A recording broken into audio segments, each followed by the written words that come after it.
Hello, and welcome to another episode of Rugby Through the Leagues podcast.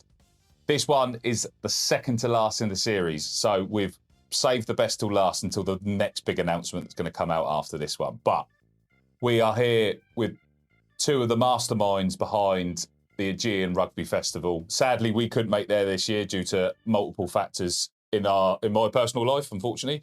However, these guys managed to put on another great event. Not as big as we hoped or planned due to Trump and all those crazy things that go on around the world. However, we are here to discuss even bigger plans for next year. So we are joined by Dave and George.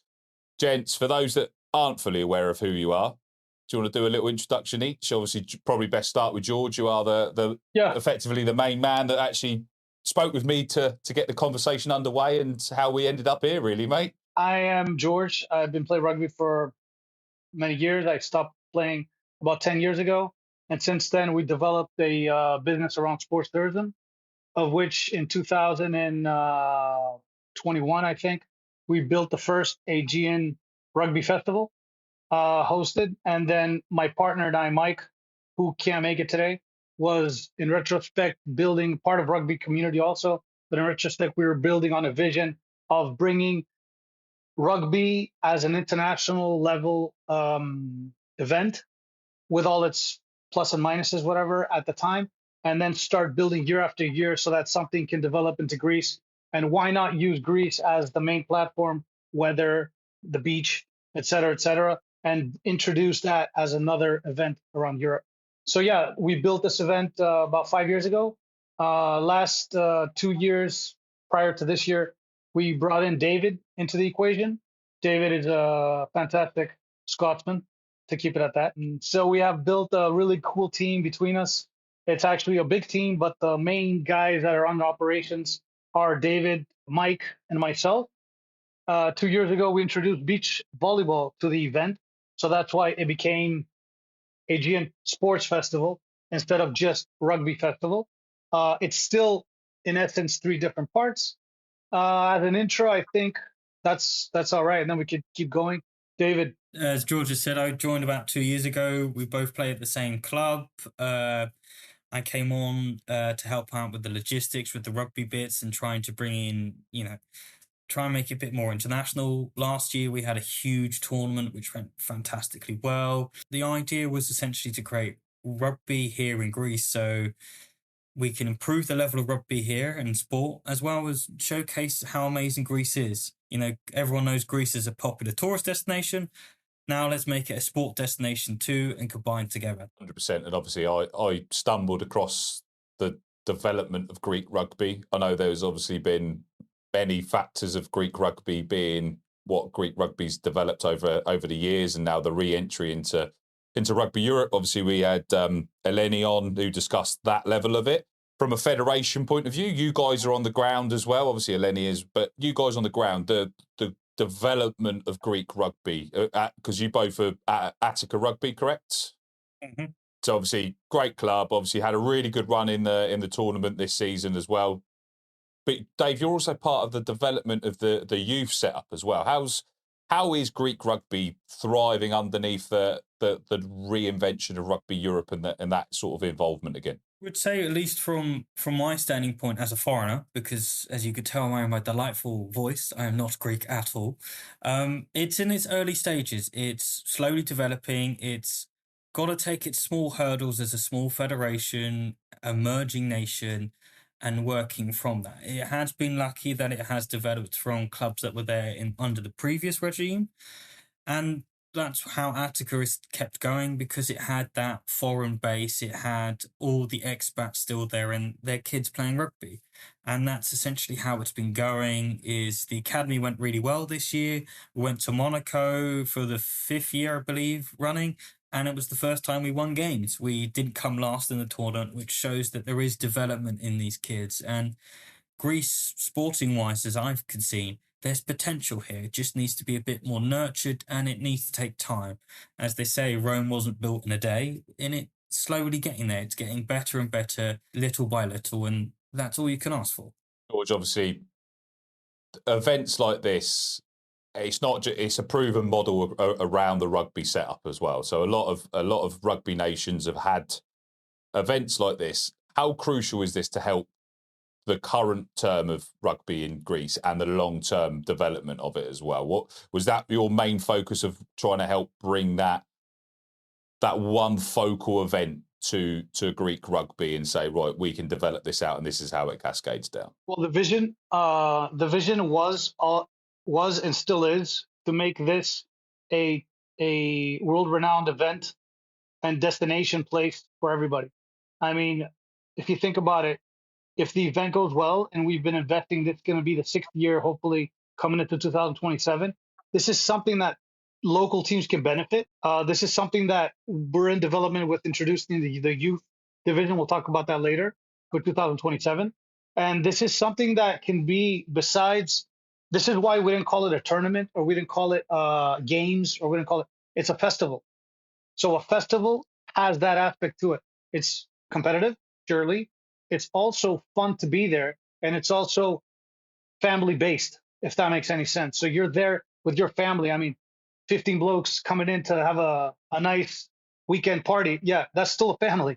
The youth program, having kids develop into that. So I'm going to take it a step further and go backwards, actually.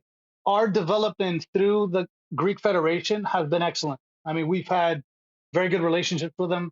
Eleni has been very helpful. The president and everybody involved of the federation have been very helpful on this. And everybody's just doing their part with a common goal, which is to promote Greek rugby and make things better. Going to somebody that really screwed us over this year, I'm going to go to his saying, MAGA, MAGA.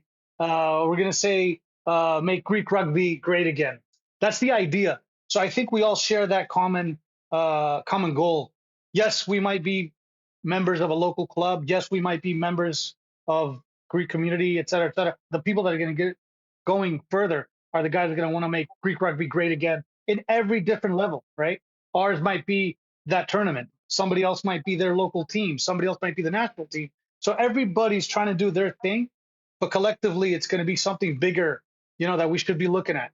And that's the idea and the vision of the event too. So we might be going back to the event, stating that things are getting better, et cetera. We might have had a hiccup last year, but the year before we had 21 teams and 18 of them were internationals, right? Coming in from North America, Middle East, all over Europe, et cetera, et cetera. This year we already have a couple of teams signing up, and that's because every year you have something wrong or something not happening the way you wanted it. But at the end of the day, collectively, the outcome is going to happen. And yes, it is bringing youth into the program, bringing seniors into the program, bringing all types of groups into this festival, of which will be a benefit for Greek rugby as a whole. What can we control? Just our event. So we're going to try and do the best that we can do for our event on that scale. Yeah, 100%. So we obviously we had the Heart of Wales Sevens organizer Jordan on, and they've been going, I think it's nearly 16 years. I think he said and obviously they had the COVID situation in the middle of their, and they've naturally grown and progressively grown each year and added bits organically rather than overstretching themselves and just trying to chuck money at a situation. They've 16 years for an event that's grown bigger and bigger. They've added netball, they've added football, they've added hockey, they've added all these other bits and created that festival situation, like you've said. Those events are able to sort of gather pace, and his one crucial takeaway from what he was saying was retention, was keeping the teams coming back, and that's what you managed to find this year. Was your core group of clubs and teams that attended was still that retention, and keeping that retention high is how you're able to grow it organically. When obviously the world shut down, effectively you kind of had your COVID situation this time with the whole travel situation going into the Middle East and everyone not wanting to travel. Carl, it was crazy. Yeah. We got all these contacts. Yes, let's go, let's do it. We've been on this from last year, September. We're excited. We even got a couple of bookings early. We're like, wow, 2026 is going to be, yes, granted, the last time in Kenya, but it's going to be huge again. We got this vibe, and then suddenly Trump decides to do what he's going to do. And we're like, buddy, no, it's not cool, man. Don't do that. we got in touch with Mike Mulroy from Sevens referee, who's awesome. We're like in love with this guy. And he's like, guys, you don't understand what's going on in the world. Teams are canceling left and right. And we're like, yeah, don't worry. Greece is going to be fine. Nobody's bombing Greece. You know, everybody's in love with Greece. They all want to come to Greece. You know, they don't want to ruin what we have, the islands, you know. So we're thinking, no worries. And then suddenly cancellation, delays, cancellation. We'll let you know, blah, blah, and this and that. And we're like, oh my God, Carl, help. Mike, help. David, everybody, let's get on this, you know. And at the end of the day, if we are losing 40% of the teams and we only have just starting other events, the Milano Sevens, for example, that Mike told us, or other Algarve events, etc., that lost an equivalent, because they have a bigger pool of teams that have been going on. We're only on the fifth year. So we're like, oh my God, what's going to happen, you know? And then, so that was a tough year. Like 26 was, we pulled it off. 4 men's teams, 4 women's, a lot of local help. The Cretan Gunners, fantastic club to work with. We had a lot of work with the Youth of Dope, which is the local production team, and co-organizer it was a mix of co-organizing with Youth of Dope and Cretan Gunners, and Dimitris Katsafrakis, who's actually an ex-teammate of mine from the national team in the past. So we have a really cool setup there, you know. So, but yeah, we all had to, excuse my French, but haul ass to keep pushing. Yeah. You know, is get on it. You know, try and get some help. Massive doff of the cap to you guys just to get the event on, because there's a lot of events that have been pulled this year as well. It's not like it's not just you guys. It's a lot of events have just had to be pulled because people cancelled flights, and there was the costs that was just right. Like a lot of sevens, as we know within rugby, a lot of tours are last minute decisions. People get pissed in a pub on a Friday night after a game, or a Saturday night, or they one big idea. Oh, let's go and do this. Nobody was in that situation this year because the costs are rising. Nobody knew who was going to get bombed, and I was speaking to people, as you know, and they were like, we don't know what's going on. Like we can't book nothing. And it is sometimes, and at what point did you sit back and say, right, we've got to do what we got to do, but 2027 is now going to be the year? David, I would say about 2 months prior to the event, I think we kind of clarified. Yeah. We had correct me if I'm wrong. Yeah. Yeah. So one of the teams that came, who won in the end, who are the Gummy Bears in Italian, and hopefully I don't butcher their name, but Orsetti Gomasai, they came, but they sent us a very nice message saying, look, if we can't come, can we have refund because of the situation happening in the Middle East? And both when I was contacting George at this period, we realized, okay, we've got to make this smaller, we've got to finish it, we've got to make it the best we can do with as little as possible, but let's focus on for next year. And that's as soon as we went to talk to Mike Mulroy, who, as George said, fantastic guy, lovely chap, absolutely a wealth of knowledge, but he could be a classicist, let's put it this way, the amount of he can talk. So on our event, Mike, David, and I, the three of us, decided last year that we need refs to ref and focus on that, because an event, you know, besides the timetable, besides the quality of the field, besides the setup, besides, you're actually playing a game. So you need to find pros that are going to do that. So last year we had 6 or 7 referees, pretty good level, you know, very happy. One guy I have to give a shout out to is Obed. He's one of the guys we met. So I'll tell you a story about the event in a bit, how we started, a quick story about Ebra and how it progressed and meeting these guys, et cetera, et cetera. So all I just wanted to say with what David's saying is that we met Mike because he runs a sevens referee team, and they come to your event and you hire them to be part of your committee. And they did a fantastic job, all 4 of them that came in. Plus we had Obed, so that was 5. It was just fantastic. Anyways, David, sorry. And this is 7 referees, so they do international refereeing all over the world. You know, he was working at Safari Sevens. He's now working at East.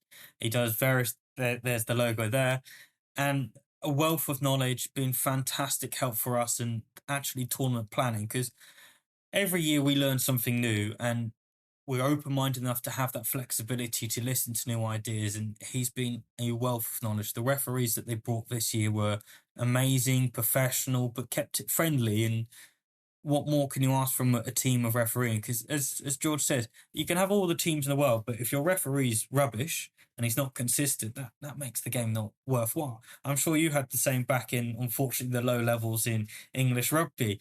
If you have a bad referee, it's not a fun game to have.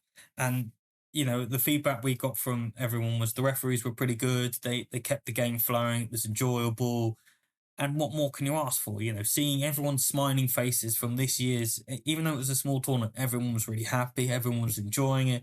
And, three of the international teams that came said they want to come back next year. They want to come back bigger, better. They want to invite other teams. They said, this is a fantastic opportunity. We love it. Can we come and do more? And I said, yeah, of course. That's what we're here for. To see you guys smiling at the end of the day, it makes all the stress, all the anxiety of the tournament go out the window. Let me just add here, Carl, sorry to interrupt, but our business is sports tourism. Yeah. So that means that our business is different sports and how can we develop those sports? So we collaborate usually with other people that do sports. Rugby under our business is the first and only sport that we will be running as an event. So we'll usually go to a George and a David and a Mike to work with them so they can develop their own event on a particular sport like CrossFit, weightlifting, running, rowing, golfing. We do all these sports, but this is the only direction that we have because out of the love of the sport, and we really want to make this happen. Obviously, that's why we're all here. We love the game, and it does suck you in to make sure that you try and spread the message with so many people. But from the learnings of this year's tournament, the successes of the previous ones as well. So 2027, is there any little bits that we want to drop now to make sure people get a time period or a destination in their diaries? I like the way you think, Carl. We do not have a set date. We have a destination. It's going to be in Athens. It's going to be an all-inclusive option. There's going to be a 2-part event, rugby sevens and beach rugby again. So we're going to be unique on that note. And there's going to be a huge party with a local DJ on the evening, on the closing night. So we're going to invest a lot on around of the thing. Now, date-wise, I feel that beginning of June is going to be a good proposition for us to pitch. And as speaking with Mike for several collaborations that we might have, and already have some teams, like we have a team from Texas, we have a team from Ohio, and then we have the Irish academies or Irish rugby academies that are interested. And then we just got a contact from Wales. So 2027 is already starting to cook. Yeah. We're going to have to meet with the federation in Greece and clarify the dates, to make sure that we're in line with them. And we're both working together as to make this happen because they've been super supportive on every level. So we cannot announce a date, but we could definitely announce early summer after beginning of June-ish, and Athens. So, yeah. Awesome. Yeah, no, that was, as I said, time period is going to be early summer, and what a place and what an event to get to as well.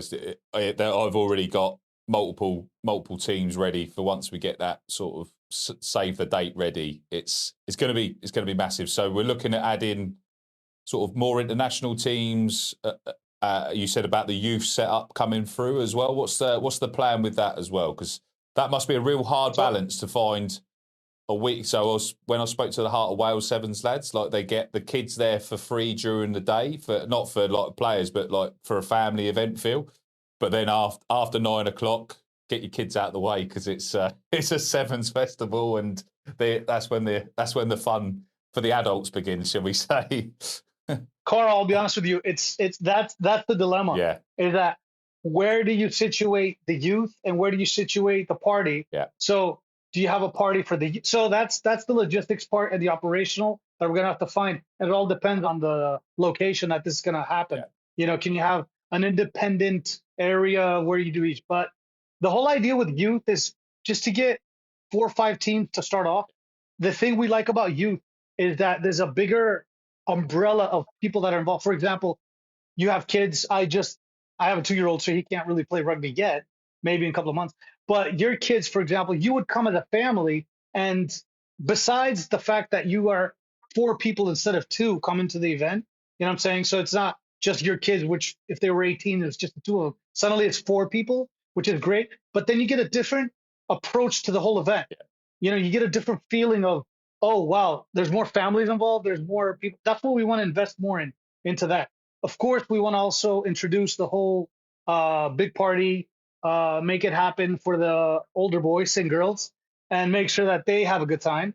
So, yeah, we're trying to make sure that it's fair, but also safe for both sides. You know, we don't want any hiccups on that end. They do the invitational game on the Friday night with Shane Williams and stuff like. They do a charity game, 15 aside. Shane Williams, then I've been invited to play in that again this year. Get to play against Shane Williams, Andy Powell, James Hook, all of these like international Lions superstars and stuff. And yeah, there's that bit, and then the kids are there from. They do that. They come and watch that. Then the after party, the kids are out of the way, but they get the autographs for all the players, and there's like you're walking around, and then they're the memories that kids will remember of the game that we all love, and that's the perfect feeder bit. But if you can also get that niche point of getting game time for them as well, and then people watching and just sort of putting them on that platform, and then what an event as well, and what a place to do it in Athens as well with such a growing love of the game. It's been bubbling underneath, and it's getting bigger and bigger. I'm just buzzing to be involved with it as well, and hopefully we can agree that I'm going to be still part of this process and this journey for 2027 and onwards, because I can't wait to be part of it. I was gutted I couldn't get there this year. Maybe it was better that you weren't there this year, because you might not gotten the taste. So the universe kind of works its way to make it happen so that everybody at the end of the day is happy, right? Yes, it was disappointing for us. Yes, David and I were like, what are we doing? You know, like, we got to figure it out. But at the end of the day, Carl didn't make it. Mike didn't make it. This guy didn't make it. The other guy didn't make it. Nicola Matawalu from Wales didn't make it. All for the same reason. Everybody had something. And at the end of the day, maybe that's to make 27 even bigger. You know, again, you're part of it. The only reason you would be part of it is because of your character and what you've shown without knowing each other. Like me and you, we've talked, 5 times, 4 times, once on the phone. And now it's the second time. I didn't even know really what you look like. Yeah, you look like a Viking, but yeah, you look like this big rugby player and this forward, you know, and yes, your wedding anniversary might have been on the same day. So that's coincidence, which is unreal, you know, like all this, and in Kenya. So the universe definitely plays a huge role onto the how positive we want to be. And the more you do things that you love, the more people like Carl, and I'll be honest, like David for sure, and like everybody else, and my business partner, Mike, and everything else, it all ties in, you know, kind of like same passion. So yeah, Carl, if you would have us, 100%. We'd like to have you. 100%, and there's a massive opportunity for this event to get bigger and bigger, especially with Greek rugby growing how it is. And obviously we've got within the channel, we do a lot for grassroots rugby, a lot within Rugby Europe, a lot within other nations in the tier 3 to tier 2. From a Greek point of view as well, from when I spoke to Eleni, there's rugby's probably about the 5th sport, like most other nations in Europe, sort of maybe even lower potentially as well, because that one moment that puts it into the spotlight, that I think we're all waiting for that one moment, and all of these little moments sort of slowly bring it back together. Rugby Europe obviously re-entering into the sevens, and now obviously the success that they had the other weekend of being able to get to the first events, going to that. Does that add a little bit more, not to say that the event isn't legitimate, but does it add a little bit more of a legitimacy that some of these nations are putting teams together that are then growing and attracting other teams to come and say, right, actually, this is how it's set up. This is how we're moving forward. This is one nation that is going to be, because the likes of Gibraltar have obviously managed to get events against Sweden. Greece have obviously managed to get Albania. Obviously, we've got other events going on, planned, scheduled, going up. They're getting into the sevens tournaments. that validity then allows you guys to use that to your strength to grow this event even further. Once that 15s model, the 7s is obviously is an easy target to grow. But do you think there's a potential appetite at some point for a 15s tournament to be developed, or do you add something like a 10s, or do you? I'm talking longer term here, but there's got to be another way of us bridging the gap rather than people just making events of it's a festival for 7s because it's a shorter format because it's got more chance of people getting pissed up in between. But there's got to be a wider model for a 15s because that is technically the flagship product of rugby, correct? Yeah, so not to jump on George, though, we also run rugby tours. So we had, actually, the year before, when I joined up, we had 2 tours. We had a tour from a London-based club that came, and then we have veterans tournaments coming as well that we help organise with our local club. This year we had Deloitte's came for a mixture of 7s, 10s, and then just running around. So we do facilitate these rugby tours, and that's the idea. Is tournament-wise, would be fantastic if we could hold our own little Rugby World Cup here in Greece. Would be amazing. 4 weeks having clubs over, that would be fantastic. Very, very, very long term away. If anyone ever has watched the podcast from the first ever episode, that is one of the first things I ever said is I would love to create a grassroots Rugby World Cup. And I'm still hanging my hat on finding a way of making that happen in some format for the 15s model. Because, we don't need the massive stadiums. You just need teams. We could put it as a tour. You can put it as a week. We don't have to be 4 weeks. People don't have to move out and leave. But if we could find a way of finding that format for grassroots clubs to go and do. How many teams? How many games? And how long would the 15s games play? I'm hearing what you're saying, and I agree. But how long would this tour be for? I reckon it could be. 3 weeks? I reckon it could be. No, I reckon it could be condensed into a week. Like if you scheduled it correctly, if you had two or four pitches available, it'd have to be a proper complex. But I think there's traction in it. Like play on a Saturday, play on a Wednesday, and play Saturday on the final, something like that. Yeah, exactly. You could stagger it out. We don't have to have 48 teams to start with, like the World Cup, but we could. I think there's got to be a way. Imagine that one flagship bit. The 7s is brilliant. I love 7s for what 7s is, but my love is the 15s. And if we can find a format to replicate that and get that on the map, I think that's the bridge. I think that's the bridge. If we can stream it, platform it, get the right, I'm still hanging my hat on it. I'm not fucking giving up on it. There's got to be traction in it somehow. It is possible. Thinking through the math and the numbers, I think if you had an 18 tournament, you could do it all in a week with the top 2 going to the semi-final, or the top teams of that group going straight into a final. You could start, let's say, Monday, Wednesday, Friday, and then the last game Sunday. So you could theoretically do it. 4 15s games in a week. Yeah. 3 is, I think, like pushing it. Possibly. So a 10-day, let's say 10 days. Yeah. 10 days to make it fair, injuries and all that. Yeah.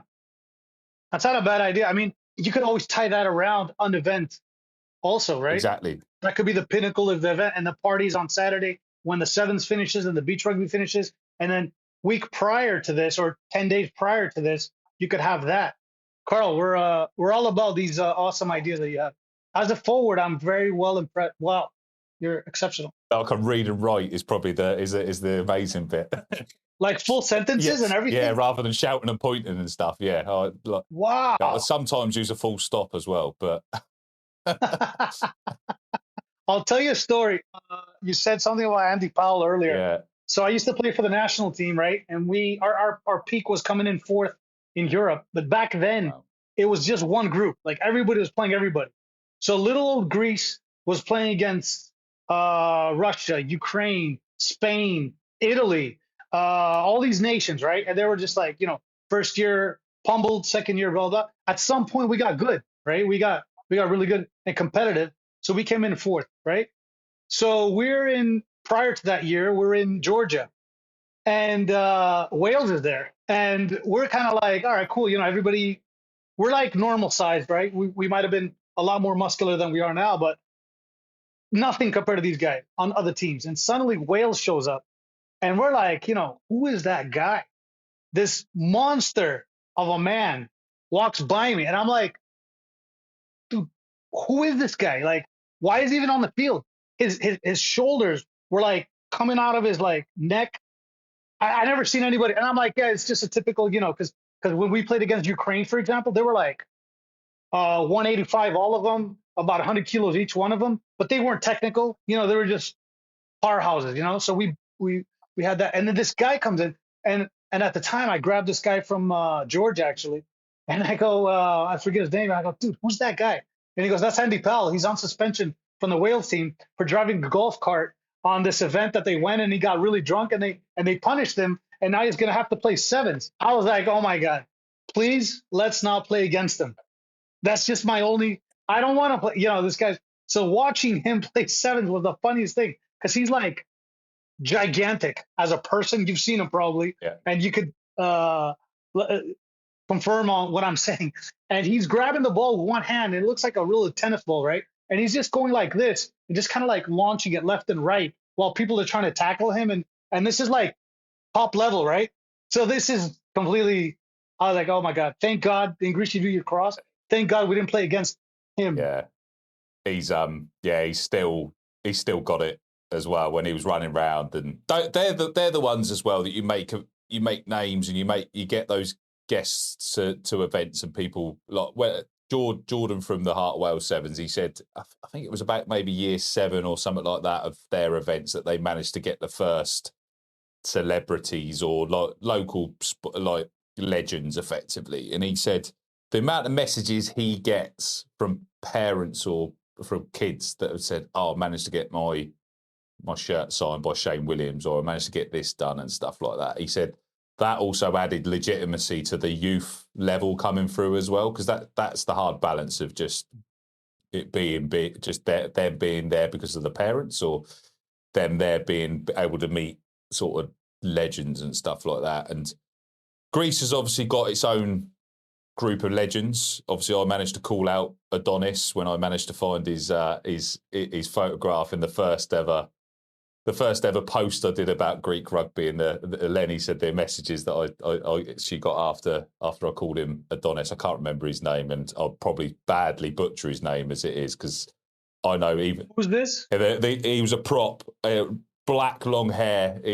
Dave probably saw the first ever picture. It was from like 2012. There was a random photograph I found of Rugby Union Greece before it went into the sort of the dark ages for a little bit. Then it sort of got put in a back burner. But there was this geezer with long black hair, a big black beard, proper prop. But yeah, Greek rugby has got its own legends within its game and stuff like that. And do they still have much of an impact being able to get to these events and stuff? Is that something that would help support Greek rugby within?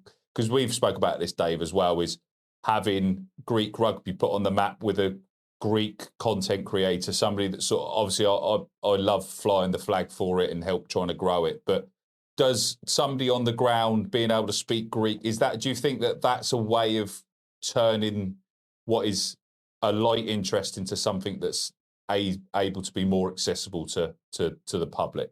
So I've been playing rugby in Greece since 2004. Back then there was no federation. 2005 was the beginning of the federation. 2005 we went to Austria. We lost to Austria. We're the first ever national team.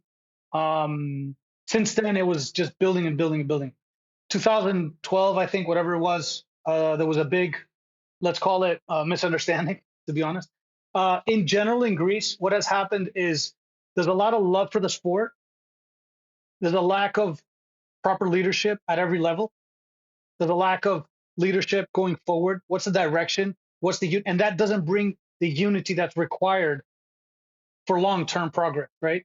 So yeah, we might be progressing together, but there's just little bits and pieces of a broken puzzle, and a 10-year break from a relationship that you're trying to get back together with. Yeah. So, Carl 10 years ago wasn't the Carl that he is today, right? So if I knew Carl 10 years ago, knowing him today might be a completely different person. Yes, the core might be there, but he's improved. He's become better. And in Greece, a lot of people just dropped rugby for 10 years, or a lot of people were fully on rugby 2011, 12, and then suddenly just dropped, right? So you got this like 10-year gap of some people that were still trying to make it happen, but under something official and under something at the amateur level. What's your first goal? To have a championship? And your second goal is to have a national team, right? So in 10 years' time, you're losing players from that, and you're losing the connection of rugby. In addition, there's a very small number. Let's say there's 350, 400 people in total involved with the rugby in Greece. In a country of 5 million, 10 million, or a little less, it's a very small number, right? And these 500 people are like maybe 400, maybe 300, let's say. Amongst them, they dispersed for a long period of time. So getting back into this might take some time. Yes, it's helpful that the national team is around. Yes, it's helpful that the championship is happening. Yes, it's helpful that we have this event. Yes, it's helpful that we go to different events around Europe, different local clubs. So we're spreading the word. I feel that there needs to be more of a unified action towards how big everybody's efforts are to make this happen. We need to support each other more at the level where the brotherhood is united completely. Every team, every event, everything in general is just something that I feel is getting there, and I feel will get there, but it's just going to take some time to clarify. Every club has its problems. So that means that every other club with each other is going to have their problems, which means that the federation might have their problems. So it trickles down, but it's kind of like the way I see it, because I'm not so involved with the playing side of it. I see it as a puzzle slowly coming in together, like you mentioned. And this puzzle is coming in different areas and from different directions, but the main goal is there, right? So I think, definitely we're going to get there. There's no doubt about it. There's a lot of traction. There's a lot of discussion about rugby. Of course, like you mentioned before, does it help our event that the national team is present? Yeah, of course. Does that reflect the level of rugby in Greece? I don't know. It's the beginning. Because, like I said before, 2005, we went to Austria. We lost for 30, 40 points. I don't even remember. Which today, not today, but after a couple of years, if we played Austria again, we would have beat them by 40, 50 points. So is that a reflection of being present, or is that a reflection of the quality of rugby in Greece? It's a reflection of being present for now, and we're building on that. That's what Eleni, Giannis, the president, and all these people are doing to help, is just start being present and slowly progress into the competitive side of it. You can't win your first game. I mean, if you did, wow, that's fantastic. It's lucky too. I was in Azerbaijan for the national team, and that's when we played 15s to come up to, I think, conference. I don't even think there was conference there. My mind's a little blurry. I might have been a forward in the past, so my mind's a little, screwed up. So we're in Azerbaijan, and this guy comes, old guy, and he's like, I used to play for the English national team. I forget his name. I even have his autograph somewhere. And I said, wow, that's amazing. And he came to our conversation because he heard that we're complaining that we were in Azerbaijan playing rugby in the living conditions that we had at the time, and blah, blah. And he goes, what year is it? And I go, I don't know, 2010, 2009, I don't even remember, 8, 7, 6. And he goes, do you know 15 years ago, we drove with a bus for the Six Nations from London to Italy to play one fucking game and then drive back on a bus, and this is the national team of England. And this was 15 years ago from the date that we were in Azerbaijan. And it comes to show you that, guys, it's a type of sport that's so basic and so simple. Just do your job. Just stop complaining. Just show up. Just play your rugby. Just let the players be players. Let the coaches be coaches. Let the event managers be event managers. Let Carl do his job. Let everybody just do their job and just focus on this one goal.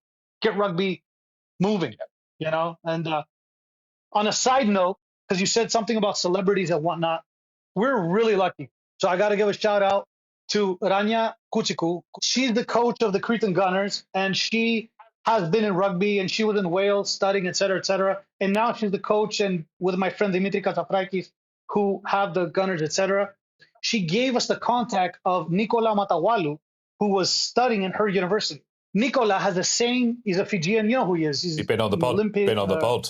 He was on the podcast, yeah, correct. So we got you in contact with him, and just Top bloke. meeting you, it was amazing. So you're like, if you're talking about celebrity that's down to earth, it's this guy. He's just like, George, what do you need? This, and that. He got us the butchers coming in the first year, right? And the butchers are a pro team. Yeah. He got it done. He's like, guys, I'll get you the butcher.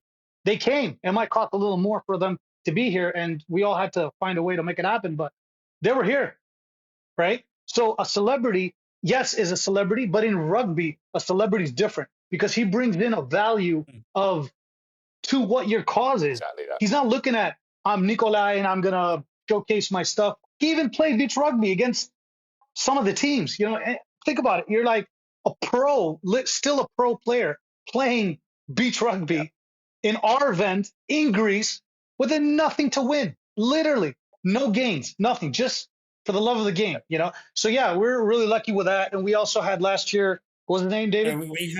We brought in Canon Buttatoad, who was the GB7's captain. He's now come back from injury and did a fantastic job in Bordeaux. We also had Ella Amory, who is a Belgium 7s and 15s player and now currently playing with the finalists of this year's PWR, Trailfinders, and both of them brought in people last year. If it wasn't for them, we wouldn't have had Robert Gordon University, we wouldn't have female internationals coming over, and actually we wouldn't have had 2 female Argonauts teams just from individuals signing up. And most of them came because they knew Ella and what she's done. And having those kind of partnerships, the celebrities do answer those doors. They bring in people just because of that name. And we had a fantastic partnership. It's a shame they couldn't come this year due to, as George said, all the other problems that happened this year. But we're working forward to do stuff with them to then bring them back out, looking into doing training camps with them, week-long experiences where people can learn how to play 7s or 15s game from these 2 current professionals playing at the game. And this opens a lot of these wider doors to then develop not only in Greece, but the Balkan region as a whole, because it would be open up to all the Balkan players. You know, everyone around Greece plays rugby now. You know, they had their first women's international was against Bulgaria, played them twice, won 1, lost 1. They played Albania and they played Kosovo.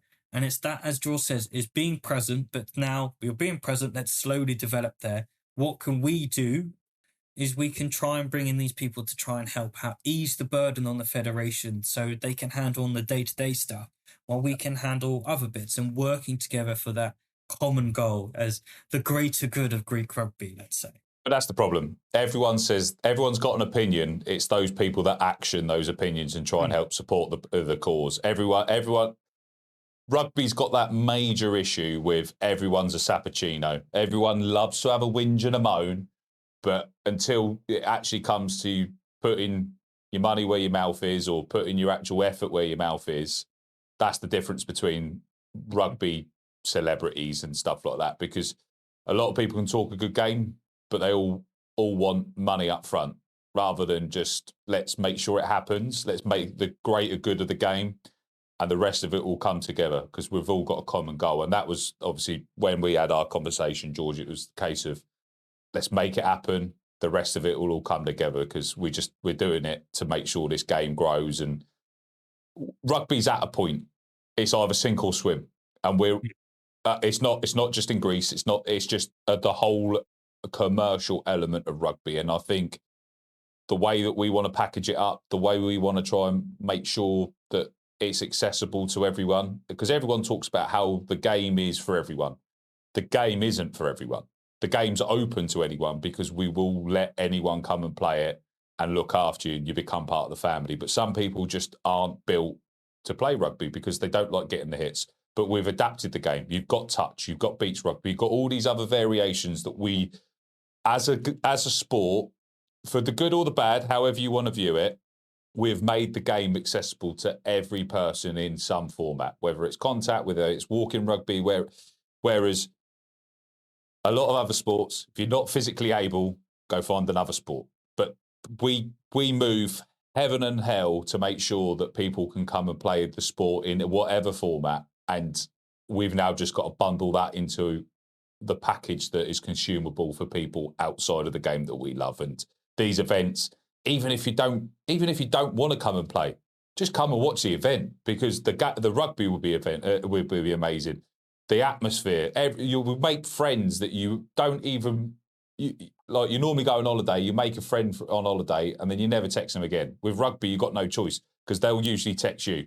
Like, you can't get rid of them. They're literally rugby family is like the unflushable turd. Like, you can't get rid of them. Even if you want to get rid of them, they're still there. But when you need them, you drop a message, anything, they're there. And that's why this game and this sport and this family worldwide is so amazing.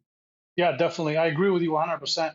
On a side note, the whole you flush it and it doesn't go away. I mean, through rugby, I've made the best friendships, and I know this sounds romantic, but people ask me, "What's your background?" I did boxing, I played some volleyball, played some basketball, blah blah blah. Did you keep friendships from that group? Yeah, if I see them, because I was competitive at boxing, so if I see them, yeah, sure, why not? But that was only for a short time. But would you drop whatever you're doing to go see them and help them, et cetera, like you said perfectly? Probably not. Rugby, though, the first guy I met was in a bar for an altercation, let's call it. And I just joined.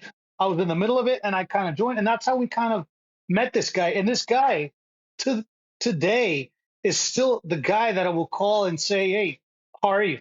As if a day hasn't passed. And this is going back, 26 years ago.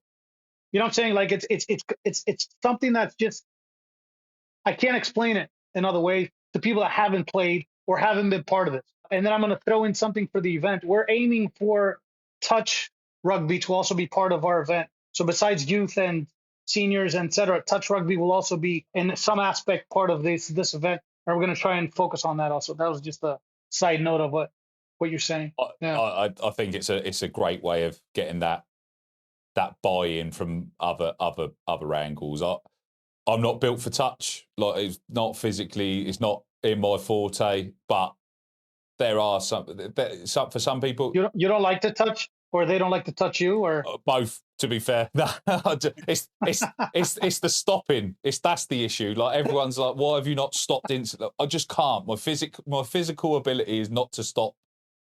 I just can't stop. Like, if I've started running, that's it. Like, diesel power. That's it. Once the diesel power gets going, that's it. I can't stop. Keep it going. Yeah. But like, there's so many like Ben John, obviously the rugby trainer, retired pro because of concussion. Loves the game, coaching kids, coaching everyone to learn from the game. But he's able to get out there and still play touch, because it doesn't then impact the risk of. But he's still playing the game that he loves. And for these more of these events, like touch rugby, is a great way for people that still go to the event and like, right, I'm not feeling sevens, but I can still be part of it. I'm not getting excluded. We can still put a touch team together. Let's go and have fun. Those boys want to go play sevens. If you wake up on the morning, you fancy sevens, you can go do sevens. If not, we've got a touch team. Perfect. It covers every angle. And that's the idea. Yeah, correct. It's amazing. Gents, this is obviously only going to get bigger and bigger. We're going to release more information as we go. Yeah. And let's make sure this event is the one that people have got to remember, because... So we're looking at early summer 2027. You got to book your tickets. You're invited on us, your end. We'd love to have you and your family. We're definitely going to try and do our best to make it happen. And up until then, we're going to definitely be working together. You're part of the team now, like it or not. I'm in. We are that turd. We are that turd that you can't flush now. Anyways, we'd love to also introduce you to Ella. Yeah. She's going to be really close working with us. So that'd be great for you guys to get in contact. David can share the information. 100%. And it's the same with Adam. So we had Adam who was Wolfpack, who's now part of Rugby Connect. I know. I know Adam as well.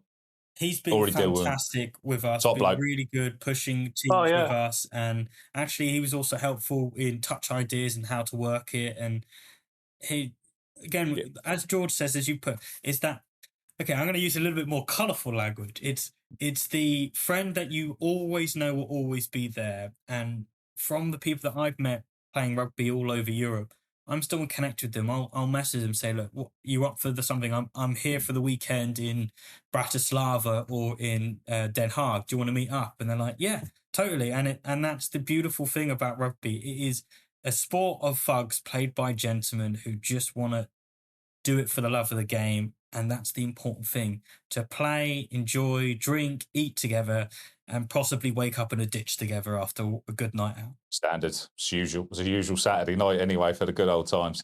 Sounds safe. That's it. I think on that note, we're obviously going to call this episode. This has been an absolute blinder. Make sure you keep your eyes out for everything that's coming up. We're going to make sure we share everything. There's going to be more announcements to come, but get that date in your diary. Early summer 2027 in Athens is going to be a banger. These gents are going to be there. We'll keep you updated with everything. For everything else we do on Rugby TTL, make sure you follow us on YouTube, all the other, subscribe, like, all of those bits. Make sure you get over to the Aegean Festival. Make sure you follow and subscribe to all their channels so that you can keep abreast of everything that we're all going to be sharing together. But thank you for everyone for joining us. Make sure you get your tickets and we'll see you soon.